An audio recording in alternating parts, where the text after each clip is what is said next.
Food processing industry in India ఈ topic మీద discuss చేయబోతున్నాం. So let us start the video session. So అసలు ఈ టాపిక్ ని ఎందుకు డిస్కస్ చేయాల్సి వస్తుందంటే రీసెంట్ గా మనకి వరల్డ్ ఫుడ్ ఇండియా అనే ఈవెంట్ న్యూఢిల్లీలో జరగడం జరిగింది. సో ఈ ఈవెంట్ లో ప్రైమ్ మినిస్టర్ మాట్లాడుతూ లాస్ట్ 10 years లో ఫుడ్ ప్రాసెసింగ్ ఇండస్ట్రీని స్ట్రెంథెన్ చేయడానికి గవర్నమెంట్ ఆఫ్ ఇండియా ఎన్నో ఇనిషియేటివ్స్ తీసుకోవడం జరిగింది. సో ఇంకా ఈ సెక్టార్ని ఈ ఇండస్ట్రీని ఫర్దర్గా స్ట్రెంథెన్ చేయడానికి గవర్నమెంట్ కమిటెడ్గా ఉంది అన్నట్లు మాట్లాడాడు. సో అందువల్ల ఈరోజు మనం ఆ కంటెక్స్ట్ బేసిస్గా ఫుడ్ ప్రాసెసింగ్ ఇండస్ట్రీ టాపిక్ని డిస్కస్ చేయబోతున్నాం. సో అసలు ఈ ఫుడ్ ప్రాసెసింగ్ ఇండస్ట్రీ టాపిక్లో మనం అసలు ఫుడ్ ప్రాసెసింగ్ ఇండస్ట్రీ అంటే ఏంటి, అసలు దాని సిగ్నిఫికెన్స్ ఏంటి, ఏ ఫ్యాక్టర్స్ ఫుడ్ ప్రాసెసింగ్ ఇండస్ట్రీ గ్రోత్కి కాంట్రిబ్యూట్ చేస్తాయి, ఇవన్నీ మనం డిస్కస్ చేస్తాం. అయితే అది డిస్కస్ చేసే ముందు కొంచెం బ్యాక్గ్రౌండ్ స్టోరీ మనం కొంత డిస్కస్ చేద్దాం ఈ టాపిక్ సంబంధించి. ఆ బ్యాక్గ్రౌండ్ స్టోరీ ఏంటంటే జనరల్గా ఇండియాలో ఏదైతే అగ్రికల్చర్ ప్రొడ్యూస్ జరుగుతూ ఉందో, అగ్రికల్చర్ ప్రొడ్యూస్ అంటే I mean both farming as well as allied activities, దీంట్లో only 10 to 15% of the agriculture produce మనకు ప్రాసెసింగ్ జరుగుతుంది. అంటే దాని మీనింగ్ 90% ఆఫ్ అగ్రికల్చర్ ప్రొడ్యూస్ కంప్లీట్గా ఇండియాలో మనకి రా ఫామ్లోనే కన్సంప్షన్ జరగడం ఉంది. సో అంటే దాని meaning say for example ground nuts ఉందనుకోండి. సో గ్రౌండ్ నట్స్ని డిఫరెంట్ ప్రాసెస్ చేసి ఒక చిక్కీలుగా తయారు చేయడమను, లేకపోతే డ్రై ఫ్రూట్స్ ఉన్నాయనుకోండి అంజీరాలుగా తయారు చేయడం, ఇట్లా ప్రాసెసింగ్ చేసేది అనేది చాలా తక్కువ ఉంది. మనం ఓన్లీ డైరెక్ట్ రా ఫామ్లోనే కన్జ్యూమ్ చేయడం ఇండియాలో ఎక్కువ ఉంది అన్నట్లు. ఇది ఒకటి ఇంపార్టెంట్ పాయింట్. అంటే సింపుల్గా ఈ ఫస్ట్ పాయింట్ ఏంటంటే ఇండియాలో ప్రాసెసింగ్ లేదు అంటే ఒక అగ్రికల్చర్ ప్రొడ్యూస్కి వాల్యూ ఎడిషన్ చేసేది అనేది చాలా మినిమల్ లెవెల్లో ఉంది. అదొకటి ఇంపార్టెంట్ పాయింట్. సెకండ్ పాయింట్ ఏంటంటే ఇండియాలో ఒక అగ్రికల్చర్ ప్రొడ్యూస్ జరిగినప్పటికీ పోస్ట్ హార్వెస్ట్ ఇన్ఫ్రాస్ట్రక్చర్ ఫెసిలిటీస్ సరిగా లేకపోవడం వల్ల మనకి అగ్రికల్చర్ వేస్టేజ్ అనేది ఎక్కువ జరుగుతూ ఉంది. అంటే ఇంకా పెరిషబుల్ గూడ్స్ ఇటువంటివి అయితే ఇంకా చాలా డ్యామేజ్ జరిగే ఛాన్సెస్ ఉన్నాయి. సో ఇప్పుడు ఒక పక్క వాల్యుయేషన్ లేదు, ఇంకొక పక్క అగ్రికల్చర్ వేస్టేజ్ ఎక్కువ జరుగుతూ ఉంది. సో ఇటువంటి ఇష్యూస్ని కంప్లీట్గా మనం మినిమైజ్ చేస్తూ ఒక లార్జ్ స్కేల్ ఎకనామిక్ సిగ్నిఫికెన్స్ ఉన్నటువంటి ఒక ఏరియా ఉంది. ఆ ఏరియానే మనకు ఫుడ్ ప్రాసెసింగ్ ఇండస్ట్రీ అన్నట్టు. సో ఫుడ్ ప్రాసెసింగ్ ఇండస్ట్రీస్కి ఒక ఎకానమీలో బాగా డెవలప్ అవుతే ఇటువంటి మనం డిస్కస్ చేసిన ఇష్యూస్ అన్నీ చాలా మినిమైజ్ అవ్వడం జరుగుతూ ఉంటుంది. సో అందువల్ల మనం ఈ ఫుడ్ ప్రాసెసింగ్ ఇండస్ట్రీస్కి చాలా లార్జ్ స్కేల్లో స్కోప్ ఉంది కాబట్టి ఈ టాపిక్ని పికప్ చేసుకోవడం జరిగింది. ఈ టాపిక్ మనకి డైరెక్ట్గా యూపీఎస్సీలో అయితే జనరల్ స్టడీస్ పేపర్ 3 ఎకానమీలో food processing industries in India, so దానికి సంబంధించిన మనకు డైరెక్ట్గా థీమే మనకు మెయిన్స్ జిఎస్ పేపర్ 3లో ఉందన్నట్లు. ఇప్పుడు అసలు ఫుడ్ ప్రాసెసింగ్ ఇండస్ట్రీ అంటే ఏంటి? ఫుడ్ ప్రాసెసింగ్ ఇండస్ట్రీ అంటే జనరల్గా దీన్ని అర్థం చేసుకోవడానికి ఒక 2 to 3 ఎగ్జాంపుల్స్తో ఈజీగా అర్థం అవుతుంది. ఇప్పుడు గ్రౌండ్ నట్ ఉందనుకోండి, ఒక ఫార్మర్ గ్రౌండ్ నట్ క్రాప్ పండించడం జరిగింది. సో ఈ గ్రౌండ్ నట్ని ప్రాసెస్ చేసి మనం గ్రౌండ్ నట్ ఆయిల్గా కన్వర్ట్ చేయొచ్చు. సే ఫర్ ఎగ్జాంపుల్ మనకు మిర్చి జనరల్గా చిల్లీ ఏదైతే క్రాప్ ఉందో, సో అది పండించినప్పుడు చిల్లీ పౌడర్ మనం ప్రాసెస్ చేయవచ్చు. Say for example groundnut ఆయిల్గా, లేదా ఇంకా ఇట్లా మనకి చాలా చేయడానికి స్కోప్ ఉంది. అంటే ఇప్పుడు ఇక్కడ తీసుకున్నటువంటి 2 ఎగ్జాంపుల్స్లో ఏదైతే ఒక రా అగ్రికల్చర్ ప్రొడ్యూస్ ఏదైతే ఉందో దాన్ని డిఫరెంట్గా ప్రాసెస్ చేసి ఒక ఫినిష్డ్ కన్జ్యూమబుల్ ప్రోడక్ట్గా తయారు చేసే ఏదైనా ఉంది అంటే దాన్నే మనం ఫుడ్ ప్రాసెసింగ్ ఇండస్ట్రీ అంటాం. సో ఫుడ్ ప్రాసెసింగ్ ఇండస్ట్రీ అంటే సింప్లీ అంటే దాని మీనింగ్ ఏంటంటే ఒక రా అగ్రికల్చర్ ప్రొడ్యూస్ని, సో రా అగ్రికల్చర్ ప్రొడ్యూస్ అంటే ఇప్పుడు మ్యాంగో ఉంది, సో మ్యాంగో జ్యూస్గా చేయడం, లేదా టమాటోస్ ఉన్నాయి, సో టమాటోస్ని టమాటో పికిల్స్గా చేయడం, ఒక రా అగ్రికల్చర్ ప్రొడ్యూస్ని ఒక కన్జ్యూమబుల్ ఫినిష్డ్ ప్రోడక్ట్గా తయారు చేసే ఇండస్ట్రీస్ని మన ఫుడ్ ప్రాసెసింగ్ ఇండస్ట్రీస్ అంటాం. సో ఇక్కడ చూస్తే కన్వర్టింగ్ రా agriculture products into consumable finished products అన్నారు. దీన్ని మనం ఫుడ్ ప్రాసెసింగ్ ఇండస్ట్రీస్ అంటాం. ఇప్పుడు ఇలా ఒక ప్రోడక్ట్ని ప్రాసెసింగ్ చేయడం ద్వారా ఏమైనా అడ్వాంటేజెస్ ఉన్నాయా అంటే మనకు ఒక 2 అడ్వాంటేజెస్ మేజర్గా కనబడతా ఉంటాయి. ఒకటి, ఏ ప్రోడక్ట్ అయితే ప్రాసెసింగ్ జరిగిందో ఆ ప్రోడక్ట్ యొక్క వాల్యూ ఇంక్రీజ్ చేస్తాం. సో ఇది మనకు ఒక బెనిఫిట్ అన్నట్టు ఫుడ్ ప్రాసెసింగ్ ఇండస్ట్రీస్ ద్వారా, అంటే enhanced value edition. So increased valuation to that product which has been process. రెండోది ఏంటంటే, సే ఫర్ ఎగ్జాంపుల్ ఇప్పుడు ఒక టమాటోస్ ఉందనుకోండి, ఈ టమాటో మనకిన ఒక ప్లేస్లో పెడితే ఒక 2 or 3 daysకి ఆ టమాటో పెరిషబుల్ గుడ్ కాబట్టి డీకంపోజ్ అయ్యే డికే అవుతుంది. కానీ ఇదే టొమాటోస్ని మనం టొమాటో పికిల్స్గా తయారు చేస్తే సో దానివల్ల బెనిఫిట్ ఏమైంది, సో ఆ టమాటో వేస్ట్ అయ్యే ప్రోడక్ట్ మనం టొమాటో పికిల్స్గా కన్వర్ట్ చేయడం వల్ల దాని యొక్క షెల్ఫ్ లైఫ్ ఎక్స్టెండ్ అవ్వడం జరిగింది. షెల్ఫ్ లైఫ్ అంటే the duration of time for the usage of the product. So ఇది మనకు సెకండ్ ఇంపార్టెంట్ బెనిఫిట్. ఒకటేమో వాల్యూ ఎడిషన్ ఇంక్రీజ్ అవ్వడం, రెండోది ఆ ప్రోడక్ట్ యొక్క షెల్ఫ్ లైఫ్ పీరియడ్ అనేది ఎన్హాన్స్ అవ్వడం జరుగుతూ ఉంటుంది. ఇది ఇంపార్టెంట్ పాయింట్.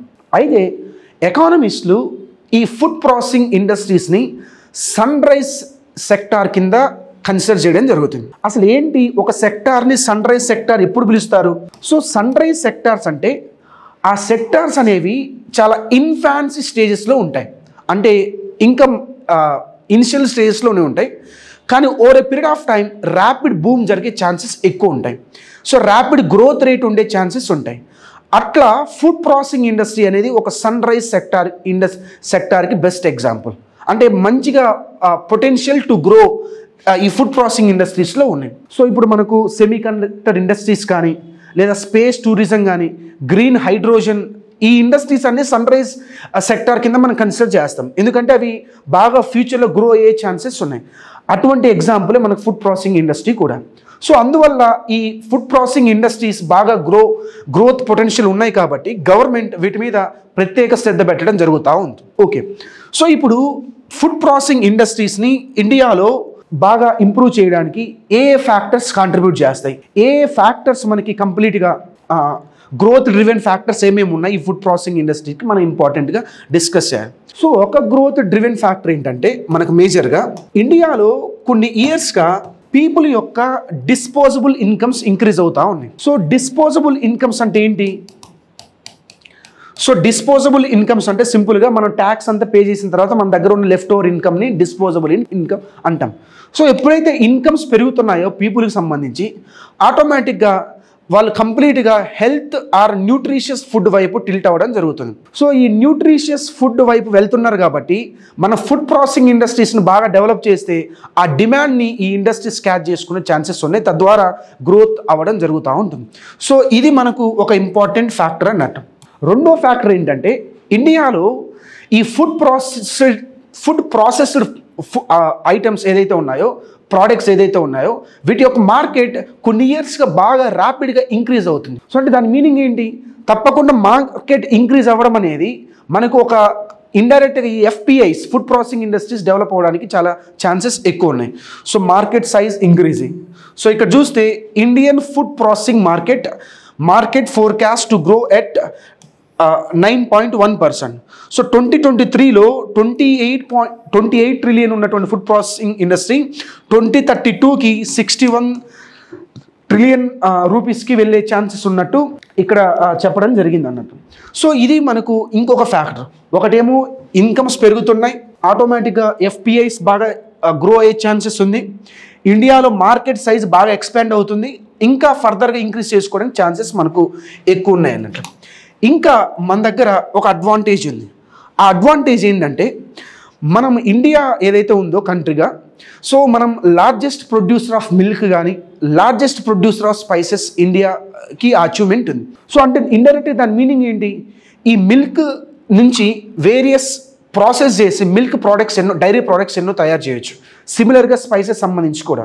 సో అది కూడా మనకు చాలా ఇంపార్టెంట్. సో ఏదైతే ఇట్లా టాప్ మోస్ట్ ప్రొడ్యూసింగ్ ప్రోడక్ట్స్ ఉన్నాయో వాటిని ప్రాసెస్ చేస్తే కాంపిటేటివ్ అడ్వాంటేజ్ మనకు బాగా కంట్రీకి ఉంటుంది, తద్వారా వాటిని ఎక్స్పోర్ట్ చేయడం కూడా మనకు చాలా బెనిఫిట్ ఉంటుంది. సో మనకు కంప్లీట్గా ఎక్స్పోర్ట్ ఆపర్చునిటీస్ కూడా మనకు బాగా, ఇది కూడా ఒక ఇంపార్టెంట్ ఫ్యాక్టర్. కొన్ని ఇయర్స్ నుంచి మనం ఎక్స్పోర్ట్స్ కూడా ఈ ఫుడ్ ప్రాసెస్డ్ ప్రోడక్ట్స్ బాగా ఇంక్రీజ్ చేయడం జరిగింది. సో ఇక్కడ చూస్తే size of India's food processing market total size 263 billion, 2025లో 470 బిలియన్. సో మనం ఎలా ఎక్స్పోర్ట్ చేస్తున్నాం ఏంటనేది క్లియర్గా మనకు ఇక్కడ బ్యాక్గ్రౌండ్లో కనబడతా ఉంది. So at the same time మనకి ఇంకా ఫైనల్గా ఈ ఎక్స్పోర్ట్ ఆపర్చునిటీస్ ఉండడం బాగా మార్కెట్ సైజ్ ఇండియాలో బాగా ఉండడం, పీపుల్ యొక్క ఇన్కమ్ కూడా పెరగడం, వీటన్నిటికీ మించి గవర్నమెంట్ యొక్క పాలసీస్, గవర్నమెంట్ యొక్క అసిస్టెన్స్ ఉండడం కంప్లీట్గా మనకు ఫుడ్ ప్రాసెసింగ్ ఇండస్ట్రీ గ్రోత్ అవ్వడానికి ఛాన్సెస్ ఇండియాలో ఎక్కువ ఉంది అన్నట్టు. సో అయితే ఈ పాయింట్స్ డిస్కస్ చేసిన తర్వాత మనం నెక్స్ట్ అసలు ఈ ఫుడ్ ప్రాసెసింగ్ ఇండస్ట్రీస్ని ఇండియాలో డెవలప్ చేస్తే అసలు సిగ్నిఫికెన్స్ ఏంటి, అసలు వాటి వల్ల ఏమైనా ఇంపార్టెన్స్ ఉందా ఎఫ్పిఐస్ వల్ల. సో మనకు కొన్ని సిగ్నిఫికెన్స్ అనేది ఉంది అన్నట్లు. సో ఏం సిగ్నిఫికెన్స్ ఉందంటే ఫస్ట్ పాయింట్ మనకి ఈ ఎఫ్పిఐస్ అనేవి ఎకనామిక్ గ్రోత్ ఆఫ్ అవర్ కంట్రీకి బాగా కంట్రిబ్యూట్ చేసే ఛాన్సెస్ ఉన్నాయి. ఎందుకు? సో అగ్రికల్చర్ సెక్టార్, ఇండియా అనేది ఒక అగ్రికల్చర్ సెక్టార్ అయినప్పటికీ agriculture sector contribution to GDP చాలా మినిమల్ లెవెల్లో ఉంది. ఎందుకంటే వాల్యూ ఎడిషన్ అనేది పెద్దగా లేదు. సో వన్స్ ఎఫ్పిఐస్ని బాగా డెవలప్ చేస్తే ఆటోమేటిక్గా వాల్యూ ఎడిషన్ జరిగి జీడిపి కాంట్రిబ్యూషన్కి బాగా గ్రోత్ అయ్యే ఛాన్సెస్, ఇవి సపోర్ట్ చేసే ఛాన్సెస్ ఎక్కువ ఉన్నాయి. ఇది ఒక మనకు significance of FPIs with regards to economics. So economic growth మనకు బాగా ఇంప్రూవ్ చేస్తుంది. సెకండ్ ఇంపార్టెంట్ సిగ్నిఫికెన్స్ ఏంటంటే ఎఫ్పిఐస్ వల్ల ఎంప్లాయ్మెంట్ ఆపర్చునిటీస్ అనేది కంప్లీట్గా ఇంక్రీజ్ అవ్వడం జరుగుతుంది. ఎంప్లాయ్మెంట్ ఆపర్చునిటీస్ ఇంకా రీసెంట్గా మీరు చూస్తే ఫుడ్ ప్రాసెసింగ్ ఇండస్ట్రీస్లో గవర్నమెంట్ వాళ్ళ యొక్క పాలసీ ఏంటంటే 100% ఎఫ్డిఐస్ అలో చేయడం జరిగింది. సో ఎప్పుడైతే గవర్నమెంట్ తన యొక్క policy foreign direct investments 100% FPIs పెట్టుకోవచ్చు అన్నప్పుడు మనకు ఈ ఎఫ్పిఐస్ వల్ల foreign direct or foreign exchange reserves అనేది ఇన్ఫ్లోస్ బాగా పెరిగే ఛాన్సెస్ ఉంది. ఇది కూడా మనకు ఒక సిగ్నిఫికెంట్ పాయింట్ అనండి. ఫారిన్ ఇన్ఫ్లోస్ ఇంక్రీజ్ అవుతుంది. ఇంకా నెక్స్ట్ ఇంపార్టెంట్ పాయింట్ ఏంటంటే ఎఫ్పిఐస్లో విమెన్ ఎంపవర్మెంట్ జరిగే ఛాన్సెస్ ఉంది. ఏంటి ఈ విమెన్ ఎంపవర్మెంట్? సో విమెన్కి ఎన్నో మనకి ఫుడ్ ప్రాసెసింగ్ యూనిట్స్కి ఎస్టాబ్లిష్మెంట్కి వాళ్ళకి క్రెడిట్ సపోర్ట్ చేసిన, సో వీటి ద్వారా వీళ్ళు ఆటోమేటిక్గా వాళ్ళ ఓన్గా అంటే వాళ్ళ దగ్గర ఉన్నటువంటి స్కిల్స్ అంటే బిస్కెట్స్ తయారు చేయడము, లేదా కొన్ని అగ్రికల్చర్ ప్రోడక్ట్స్ని ప్రాసెస్ చేసి కొన్ని మన హోమ్ బేస్డ్గా ఏదైతే ప్రోడక్ట్స్ యూజ్ చేస్తూ ఉంటారో స్వీట్స్ తయారు చేయడం, సో వాళ్ళ దగ్గర ఆల్రెడీ ఇన్హెరెంట్ స్కిల్ ఉంటుంది. కాబట్టి ఈ ఎఫ్పిఐస్కి వాళ్ళకి ఆ ప్రోత్సాహాలకి మనం అందిస్తే తప్పకుండా మహిళా సాధికారత జరిగే ఛాన్సెస్ కూడా ఎక్కువ ఉంటుంది అన్నట్టు. Significance of FPIs. సో మీకు దీంట్లో విమెన్ ఎంపవర్మెంట్లో ఒక ఇంపార్టెంట్ కేస్ స్టడీ మనం డిస్కస్ చేద్దాం. అదేంటంటే సో ఇక్కడ మనకు లిజ్జత్ పాపళ్ళు అన్నట్టు. సో లిజ్జత్ పాపళ్ళు ఏదైతే ఒక తయారు చేసే ఫుడ్ ప్రాసెసింగ్ యూనిట్ ఉందో ఇది యాక్చువల్గా మనకి 1950s అండ్ 1960s ఆ టైంలో ఒక 80 రూపీస్తో పాపళ్ళు తయారు చేయడం స్టార్ట్ అయింది ముంబైలో. ఇప్పుడు ఇదే ఏదైతే మనం ఉందో ఈ లిజ్జత్ పాపడ్స్ అనేది ఇప్పుడు ఆల్మోస్ట్ 1600 crore టర్న్ ఓవర్తో ఆ యొక్క కంపెనీ ఆ యొక్క ఇండస్ట్రీ నడుస్తూ ఉంది. అంటే ఫుడ్ ప్రాసెసింగ్ ఇండస్ట్రీలో మనం బాగా సక్సెస్ అవుతే అంత టర్న్ ఓవర్ చేయడం జరుగుతుంది. దీంట్లో పనిచేసే వాళ్ళు మోస్ట్లీ అందరూ విమెన్ ఎంప్లాయీసే ఉన్నారు. సో ఈ విధంగా ఎఫ్పిఐస్ అనేది మనకు ఈ లిజ్జత్ పాపడ్ ఏదైతే ఉందో ఇదే మనకు ఒక కేస్ స్టడీగా చెప్పవచ్చు విమెన్ ఎంపవర్మెంట్ ఎలా జరుగుతుంది అని. ఇంకా ఫైనల్గా ఎఫ్పిఐస్ వల్ల నెక్స్ట్ బెనిఫిట్ ఏంటంటే క్లియర్గా న్యూట్రిషనల్ సెక్యూరిటీ అనేది మనకు ఉంటుంది అన్నట్టు. సో న్యూట్రిషనల్ సెక్యూరిటీ అంటే సే ఫర్ ఎగ్జాంపుల్ మిల్లెట్స్ ఉన్నాయి. సో మిల్లెట్స్తో మనం ఆటోమేటిక్గా బిస్కెట్స్ తయారు చేయడం కానీ, సో మిల్లెట్ రాగి బిస్కెట్స్ ఇట్లాగే తయారు చేస్తే న్యూట్రిషనల్ సెక్యూరిటీ కూడా మనకు వచ్చే ఛాన్సెస్ ఉంది అన్నట్టు. ఇది సిగ్నిఫికెన్స్ ఆఫ్ ఎఫ్పిఐ. సో ఇప్పటి వరకు మనం ఫుడ్ ప్రాసెసింగ్ ఇండస్ట్రీ అంటే ఏంటి, ఫుడ్ ప్రాసెసింగ్ ఇండస్ట్రీ కాంట్రిబ్యూట్ చేసే ఆ ఫ్యాక్టర్స్ ఏమేమి ఉన్నాయి, growth driven factors, significance discuss చేసాం.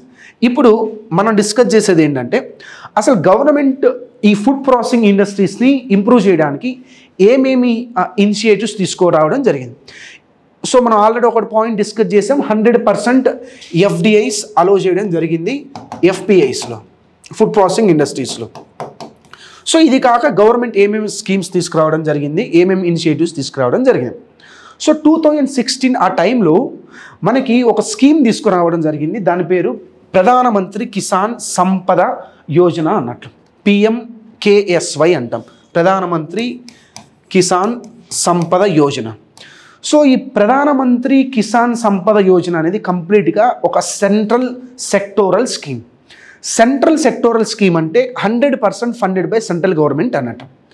సో ఈ స్కీమ్ ద్వారా గవర్నమెంట్ ఏం చేసిందంటే దీంట్లోనే ఇది పెద్ద స్కీమ్ అన్నట్లు, దీని కింద ఒక 7 సబ్ స్కీమ్స్ ఉన్నాయి. ఈ స్కీమ్ ద్వారా గవర్నమెంట్ ఏం ప్లాన్ చేసిందంటే ఫుడ్ పార్క్స్ని ఎస్టాబ్లిష్ చేయాలని. ఫుడ్ పార్క్స్ అంటే కంప్లీట్గా ఫుడ్ ప్రాసెసింగ్ యూనిట్స్ అన్ని ఫెసిలిటీస్ అక్కడ మనం క్రియేట్ చేసి ఆ ఫుడ్ పార్క్స్ని ఎస్టాబ్లిష్ చేయడం కానీ, లేదా ఫార్వర్డ్ అండ్ బ్యాక్వర్డ్ లింకేజెస్ ఏదైతే లూప్ హోల్స్ ఉన్నాయో ఇన్స్టిట్యూషనల్ బాటిల్ నెక్స్ దాన్ని క్రియేట్ చేయడం కానీ, ఒక మోడర్న్ ఇన్ఫ్రాస్ట్రక్చర్ క్రియేట్ చేయడానికి, పోస్ట్ హార్వెస్ట్ ఇన్ఫ్రాస్ట్రక్చర్ క్రియేట్ చేయడానికి ఇట్లా గవర్నమెంట్ ఈ ప్రధానమంత్రి కిసాన్ సంపద యోజన కింద గవర్నమెంట్ ఎన్నో ఎఫర్ట్స్ చేయడం జరిగింది. అంటే ఈ ఫుడ్ పార్క్స్ ఎస్టాబ్లిష్ చేయడం, modern infrastructure, cold storage establish చేసుకోవడం, ఇలా గవర్నమెంట్ ఈ ఇనిషియేటివ్ తీసుకోవడం జరిగింది. ఈ యొక్క స్కీమ్ ఏదైతే ఉందో మినిస్ట్రీ ఆఫ్ ఫుడ్ ప్రాసెసింగ్ వాళ్ళు ఆ మినిస్ట్రీ కింద ఈ స్కీమ్ ఇంప్లిమెంటేషన్ చేయడం జరిగింది.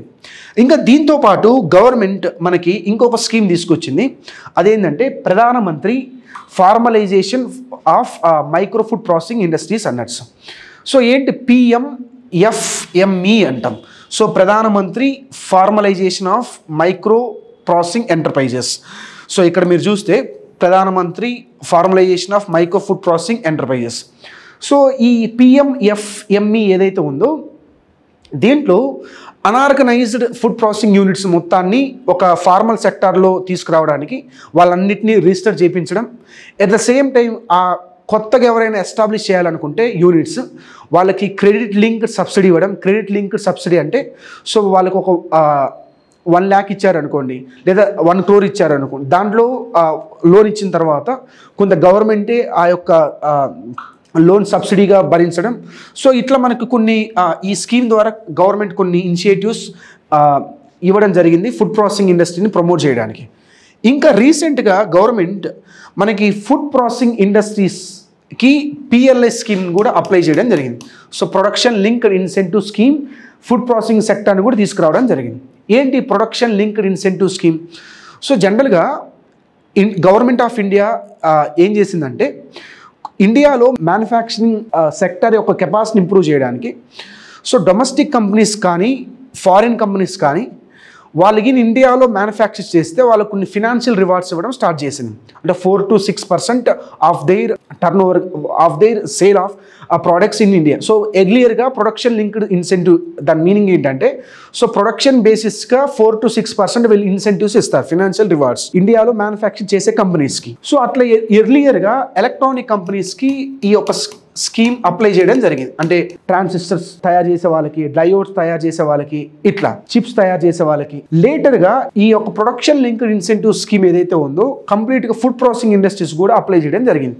అంటే ఎవరైనా ఫుడ్ ప్రాసెసింగ్ ఇండస్ట్రీస్ పెడితే వాళ్ళకు కూడా ఇన్సెంటివ్స్ ఇవ్వడం గవర్నమెంట్ ఆఫ్ ఇండియా తీసుకొచ్చిన ఇంపార్టెంట్ స్టెప్ అన్నట్లు. సో ఇలా కంప్లీట్గా గవర్నమెంట్ ఆఫ్ ఇండియా మనకు నెంబర్ ఆఫ్ ఇనిషియేటివ్స్తో వచ్చి ఫుడ్ ప్రాసెసింగ్ ఇండస్ట్రీస్ని ఇంకా ఇంప్రూవ్ చేయడానికి వర్క్ చేసింది. ఇంకా నెంబర్ ఆఫ్ ఎఫర్ట్స్ అనేది మనం FPIs అంటే దాని మీనింగ్ ఏంటంటే ఫుడ్ ప్రాసెసింగ్ ఇండస్ట్రీస్ సంబంధించి ఇంకా దాంట్లో ఉన్నటువంటి పొటెన్షియల్ని మనం క్యాచ్ చేసి ఇంకా దాన్ని బాగా ఇంప్రూవ్ చేసి స్కోప్ అనేది ఇండియాలో ఎక్కువ ఉంది. So this is all about the food processing industry with regards to India. So ఈ టాపిక్ సంబంధించి మనకు జనరల్గా మెయిన్స్ పర్స్పెక్టివ్ ఇంపార్టెంట్ కాబట్టి so discuss in what ways food processing can be a game changer in Indian agriculture అన్నట్టు. So ఏ విధంగా ఆహార శుద్ధి పరిశ్రమలు అనేవి భారతదేశ వ్యవసాయ రంగాన్ని మార్చడానికి దోహదపడతాయి అనేది ఈ యొక్క క్వశ్చన్. ఇది మనకు మెయిన్స్ కి important. So this is all about the today's topic, that is food processing industry in India. Thank you.